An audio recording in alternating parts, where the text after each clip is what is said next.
ఇక నెల్లూరు జిల్లా విషయానికి వద్దాం. నెల్లూరు జిల్లాకు సంబంధించి 10 అసెంబ్లీ స్థానాలు ఉన్నాయి. గూడూరు నుంచి ఇప్పటివరకు మొన్నటి వరకు ఎంపీగా ఉన్నారు, ఇప్పుడు మాజీ ఎంపీగా ఉన్నారు వరప్రసాద్. ఈసారి ఎమ్మెల్యే అభ్యర్థిగా గూడూరు నియోజకవర్గం నుంచి పోటీ చేయబోతున్నారు. సూళ్లూరుపేట నుంచి కిలివేటి సంజీవయ్య అదృష్టాన్ని పరీక్షించుకుంటున్నారు.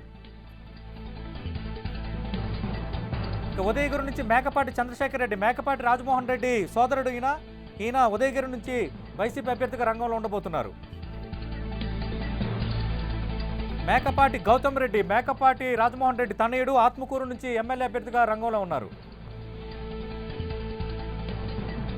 ఇక మాజీ మంత్రి ఆనం రామనారాయణ రెడ్డి గతంలో కాంగ్రెస్ నుంచి టీడీపీలో చేరారు, కొద్ది రోజుల కింద వైసీపీలోకి చేరారు, వెంకటగిరి స్థానాన్ని దక్కించుకున్నారు, వెంకటగిరి నుంచి పోటీ చేయబోతున్నారు.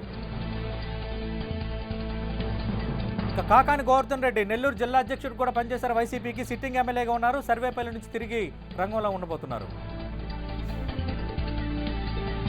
Nellore city doctor P Anil Kumar sitting ఎమ్మెల్యేగా ఉన్నారు, తిరిగి అదే స్థానం నుంచి ఎమ్మెల్యేగా పోటీ చేయబోతున్నారు.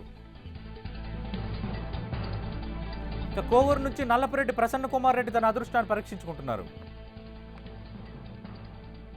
ఇక కావలి నుంచి ఆర్ ప్రతాప్ రెడ్డి రంగంలో ఉండబోతున్నారు. మనం చూస్తున్నాం 175 స్థానాలకు సంబంధించి వైఎస్ఆర్ కాంగ్రెస్ పార్టీ అభ్యర్థుల జాబితా 10 టీవీ చేతికి చిక్కింది. దానికి సంబంధించిన ఎక్స్క్లూజివ్ రిపోర్ట్ మీరు ప్రస్తుతం వాచ్ చేస్తున్నారు.